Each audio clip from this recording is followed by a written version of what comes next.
What's up, guys? Welcome to the first ever video. Today we will be building a card based around their race. White versus black supercard. And before I begin, I just want to get something out of the way. This is not racist, not trying to target anything. I'm not saying white full sweep or black full sweep. No. It's just a fun idea. That'd be funny. Make the card, okay? And another disclaimer. This card is probably going to be placed around early 2026 to mid 2026.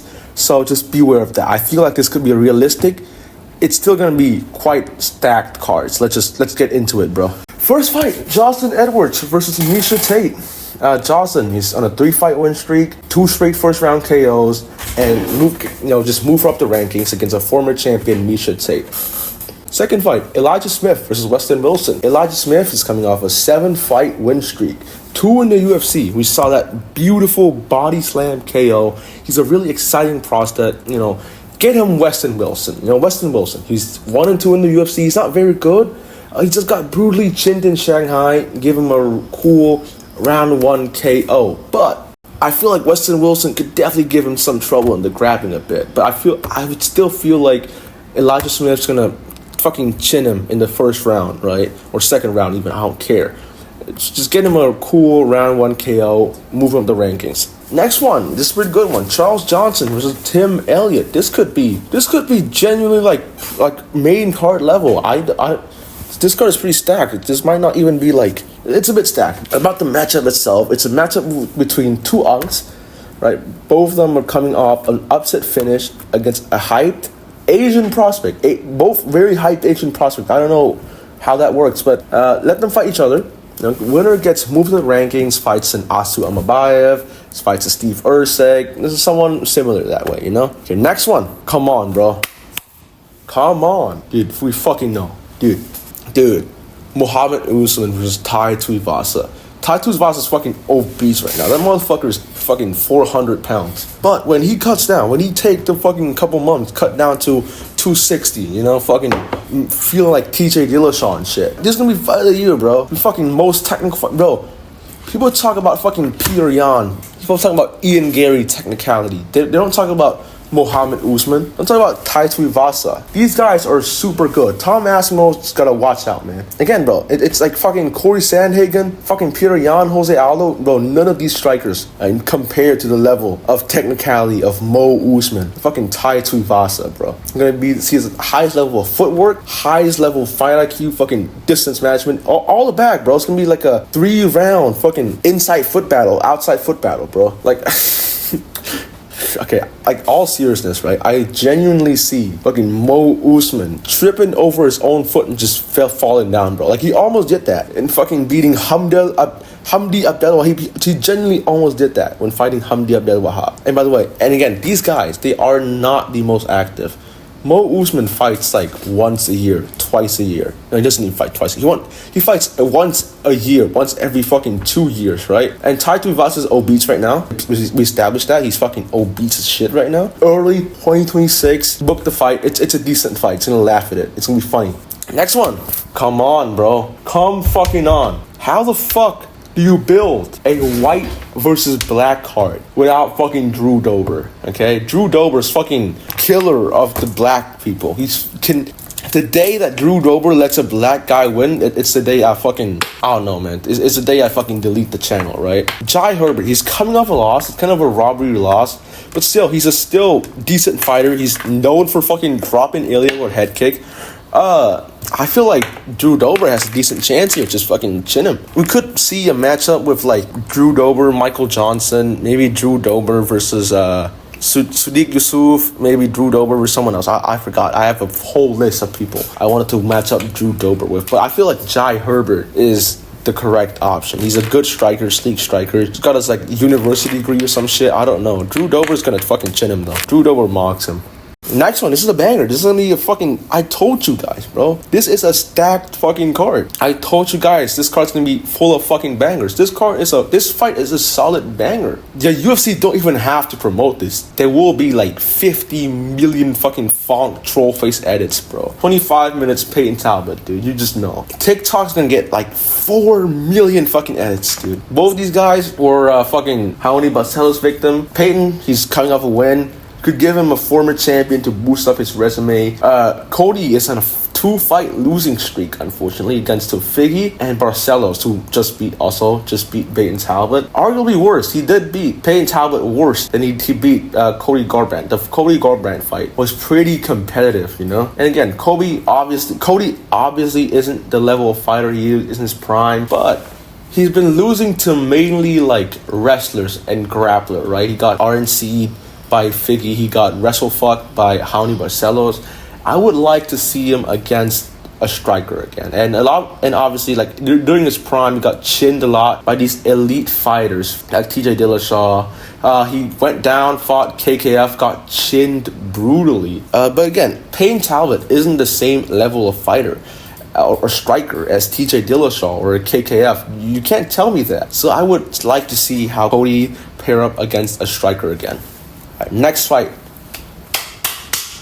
Come on, bro. Jamal Hill just came off of 3 straight losses. 3 of them were horrible fucking losses, dude. He got chinned in 30 seconds from Alex Pereira. He got fucking beat up, then fucking KO'd by Gary. He got 50-45 by Khalil Roundtree. I'm fucking laughing up from that fucking thumbs up tattoo, bro. That shit is so funny to me, dude. Bogdan Guskov he's coming off a great KO. He's in a little bit of a streak right now, right? What I would say is Bogdan Guskov obviously isn't the same level of fighter as Khalil or Yuri or as Alex, right? He's nowhere near as good as these guys. Bogdan Guskov could genuinely lose this. I've said this again. Jamal Hill could win. I picked Jamal Hill to beat Khalil. I picked him to beat Yuri for some reason. Because, the Yuri fight, I thought Yuri might be chinny and Jamal has decent power. The Khalil fight, I thought Jamal still has decent power and Khalil isn't that good. I feel like I could apply the Khalil logic to Bogdan Guskov. Because Bogdan Guskov isn't that... he isn't that fucking good. He beat Nikita Krylov. Congrats, dude. Jamal Hill is he legit is a former champion. He fucking 50-42 fucking Glover, dude. He beat Glover up. I'm sorry. I feel like Jamal Hill has a decent chance of winning. Am I not crazy for this? But again, I think if Jamal loses, I don't think he should go to middleweight. I think he should blow up even more to heavyweight, right? He already looks like the fucking fat, slubby heavyweight. So might as well take some time to bulk up. Guys, I don't think Jamal Hill, he's an old man right now. He can't cut down to middleweight that easy. And middleweight is a very competitive division. Get his ass to heavyweight, dude. Jamal Hill could genuinely do good at heavyweight. Like, these heavyweights are fucking jobbers. But I feel like Jamal Hill probably beats all of the unranked heavyweight right now and might beat someone in the rankings, dude. So I feel like the next move for Jamal, if he loses this fight, heavyweight, easy. Next one, Joe Salty Man Pyfer versus Jared Cannonier. Joe Pyfer, he's fairly active. He's gonna get his ranked shot soon against Abus. I do think he beats Abus. Abus still has shit cardio, right? Joe Pyfer's probably gonna chin the fuck out of Abus. I do think he is the hardest hitter at middleweight. Maybe G-Rod, maybe fucking comes out here and there, but I feel like Joe Pyfer still the hardest he's the hardest hitter at middleweight, okay? And Cannonier, he's coming off a pretty bad loss against MVP. But again, Joe Pyfer isn't the level of striker of MVP, bro. And Jared Cannonier, he did come off a win of a powerful, heavy-handed prospect being G-Rod. But again, Joe Pyfer's the minority killer. I feel like he could do something here, right? I feel like he could do pretty well in this fight. And I feel like Joe Pyfer definitely, crack Jared. Because if, MVP can fucking drop him, a welterweight can drop him, Joe Pyfer can definitely drop you and KO you, bro. I got Joe Pyfer KO, right? I think he's one of the best prospects we have at middleweight right now. Maybe, Atiba Gautier, oh, fuck, that'd be a good fight. Joe Pyfer, Atiba Gautier. I could have put that up there, but Joe Pyfer's going to be ranked, so I don't think that's too good. Maybe, Atiba Gautier versus Abus if he loses. That'd be a good fight to put on this card, bro. Next one, Colby Covington versus Kevin Holland. How do you not get this fight on the fucking card? Colby Covington on the fucking white versus black card, bro. Come on. It fits him so well. And Joe Pyfer too. Joe Pyfer is he's a more of a Mexican hater. He's more of a xenophobe against Mexico, I guess. But he still fits on the white versus black card. And Colby Covington definitely fits on the white versus black card. This could be on the fucking White House card, but I think it fits the team. I think this card on the fucking White House card fits the theme, bro. It's stacked card, right? With the president right now, it fits the theme. And fucking Trump would love it. You don't think Trump loves fucking Colby? Trump fucking loves Joe Pyfer. He probably likes Drew Dober, the clan, you say. But again, this fight. Let's get back to this fight, right? This fight was kind of supposed to happen if Kevin had beaten D-Rod, but I feel like it could still happen. Colby isn't the most active guy out there. He fights like once every year, right? He fights once a year here and there. Like when he fucking runs out of money. So this could still happen early 2026, especially with Kevin Holland being as active as he is. Kevin could still get to 1 win or 2 win, and they would still make this fight, especially on the White House card. And I feel like both of these guys has a pretty decent chance. Kevin has a size advantage because Colby is a quite small welterweight. Kevin is a massive fucking welterweight. I feel like Kevin could get a KO in there, but Colby could still wrestle fuck him. He could still take him down, do some bad things to him, man. People forget, man. People fucking forget. Colby Covington is the OG Merab. He's one of those fucking cardio wrestlers that just pushes the pace, bro. This Cain Velasquez, the Merab, the Fluffy, the Colby Covingtons of the world, bro. I feel like all of them and that type of fighting style is meta right now. Just fucking pushing the pace, pushing the cardio, just shooting takedowns constantly, bro. That type of fighting is fucking meta as fuck right now with Merab and Fluffy. And I feel like Colby could be a really good addition to those fucking guys with just fucking cardio wrestlers, bro. Just move on from this fight. I've yapped too much. Next one. Curtis Blades versus Ante Delija. Blades is coming off a win, but it's a horrible fucking win. I get he was sick and shit, but fucking damn near losing to Riznan Kuniev? Holy fuck. That is a bad look on you, bro. That, you could argue a robbery. You could argue, fucking Riznan Kuniev won that. I would not give a fuck. I don't care. And Ante Delija, he has 3 fucking... Look at this, bro. 1 nipple, 2 nipple, 3... How the fuck does he have 3 nipple, bro? And Blaze has fucking, perky ass... I gotta stop looking at men's nipples, man. But Ante Delija is coming off a fucking crazy round 1 KO on the last card. That last card was fucking crazy, dude. That was amazing. But Ante Delija is coming off a round 1 KO on the last card. He looks really good in that fight. He knocked out the other gatekeeper at heavyweight, Marcin Tybura, right? And I feel like he could do pretty well against Curtis Blades, and that would set him up in a really nice fight for a top 5, right? I don't know how the title situation is going to work out, though, because Tom is the heavyweight champion. He's probably going to reign for a long time. But Ante Delija trains with Tom Aspinall. And Tom has said he's not going to fight Ante Delija. So I don't know how the title situation is going to work out if Ante gets to the top. But I feel like both of these guys are very big. They cannot make light heavyweight. So I don't know how the title situation is going to work out. Past Curtis Blades first, right? That's the point. Next one. Come on, bro. Again, how do you not have a white versus black card without Sean Strickland, right? How do you have a white versus black card without fucking Drew Dober? How do you have a white versus black card without fucking Joe Pyfer? How do you have a white versus black card without Sean fucking Strickland, bro? Sean Strickland, I think, is ranked in the top 5 right now. I'm not too sure. But, again, these guys are pretty great strikers at 185, right? I think both of these guys have really underrated striking at 185. I think it's very hard for anyone at 170 to 185 in general to outstrike MVP. Strickland could be one of them because Strickland he's bigger. He has great defense. He could like stop the blitzes, right? He deals with blitzes very well. We've seen it from the DDP fight, the first DDP fight. We've also seen him just fucking quit in the second DDP fight against the blitzes and constant aggression. So I don't know how we do that. And like MVP has better blitzes than DDP, right? He has consistent blitz. His blitzes are technical. They're more well thought, and he's fast as well. He exits out instead of just standing there for fucking counter strikes.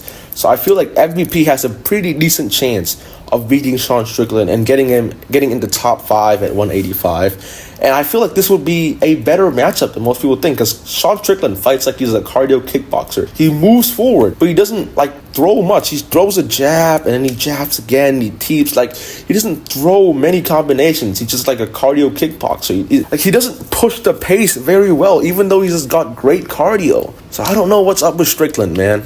If he just like fast enough and push the pace, he could definitely win this. But I feel like MVP, he's too fast. He's too technical, and I think MVP takes this with a decision.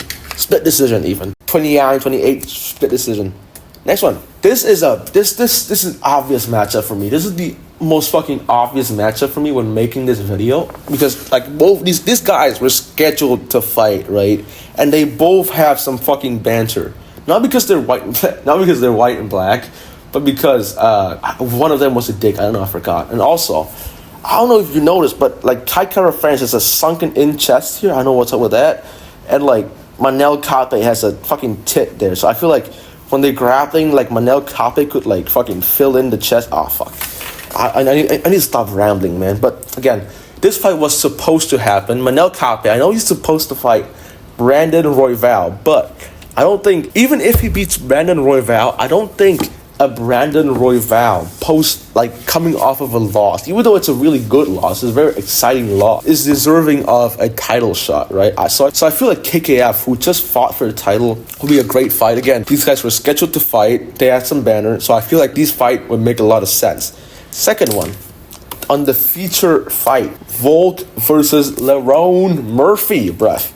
Again, Volk said he would like to fight Lerone in December. I definitely feel like this could get pushed back to early 2026, maybe in mid 2026. Because Volk he's kind of old. Like he's coming off like a bit of an injury. He's a family man now. So I feel like this fight can definitely be pushed back a little bit, right? Again, Lerone Muprhy. Need I say more, right? Need I say more? Lerone just came off of a first round spinning back elbow KO from fucking Aaron Pico. Volk is Volk. I still feel like, even though Volk has gotten knocked out by these fucking killers, right? These like really high level killers, high level strikers, and like Lerone almost seems like he's one of those guys, like one of those like super high level guys. I think Volk still 49-46 him. I still think Volk, like old man Volk, still has a very good chance to fucking 49-46 him. Because again, Lerone Muprhy beat a bum from Bellator. Like, okay, I don't want to move the goalpost. I don't want to push it back to seem like, oh, he beat nobody. Like, I don't want to make it seem like, oh, Aaron Pico was this hyped before the matchup, and then after Lerone beats him, I'm like, oh, he beat a nobody. Like, but he genuinely is a nobody though. Aaron Pico isn't really a title shot worthy win. The only reason this fight is in the talks is because it's a round 1 KO. And I don't think Lerone Muprhy is that level of fighter or striker or fighter to beat Volk. And I think like Volk definitely beat him comfortably in a decision. Next fight. Come on, dude. You saw this in the thumbnail. You knew this was brewing. And I still think this shit is fucking possible, bro. It's still possible. And like, if John come back on the White House card, especially, you don't think Dana's gonna make this? You think Dana would want a Tom Aspinall versus winner of fucking Volkov Almeida matchup over this? No. Heavyweight is so dead right now. Aspinall needs this fight for his legacy. John wants this fight to make some fucking money, to be on the White House card. So this makes a lot of sense to me. Like, even though Dana, he came out and said, John's too much trouble to deal with. No, but like, if John comes back, we know he's still gonna give John that title shot. He's still gonna give John that fucking title shot against Aspinall. And I don't think Volkov versus Almeida is gonna be the level of draw as fucking John Jones versus Aspinall. This is the fight for the decade, bro. Come on. And we know Aspinall fucking chins him. Like, we've been knowing Aspinall fucking chins him in the first round. But I feel like John has a pretty good chance. Like, I think Aspinall definitely wins, but John has a pretty good fucking chance. Because he's a fucking crafty vet, bro. He still has some tricks up his sleeve. He's still a very elite level fighter. And Aspinall is still like genuinely is a speed and chin merchant. He blitzes in and he relies a lot on his speed to strike and stuff. And I feel like that John like could exploit that a bit. Now that we've seen a bit more of Aspinall, like after the Cyril Gane fight, like when we get to see a little bit more of Aspinall, maybe John Jones could like get in there, make some reads from like fucking watch some more tape, make some reads, and he could make this fight more competitive. And if he beats Aspinall, he is forever the GOAT. If you don't see John Jones as the GOAT right now, I know a lot of people don't. He will be the GOAT after this fucking fight. If he beats Aspinall, dude. It's gonna be a fucking massive win. Because Aspinall right now, right, in my opinion, is the baddest man ever. Nobody in human history, in Homo sapiens history, because I don't fuck with them Neanderthals, right? Nobody in Homo sapiens history beats Aspinall in a 1-to-1 hand-to-hand combat. There's gonna be no fucking Spartan, right? There's gonna be no fucking caveman that beats Aspinall. These guys were fucking 5'7", 5'5" at best. How are they going to beat a 6'5" fucking heavyweight monster giant that moves like a fucking featherweight, dude? I don't see any man in the world beating Tom Aspinall ever. Okay, I think that's enough Aspinall glaze. I'm going to end the video, right? Leave some more potential matchup for you guys. Do you agree with these predictions? Point out my stutters and point out the cuts in the video. And subscribe so your penis grows 3 inches longer. That's a proven fact, bro.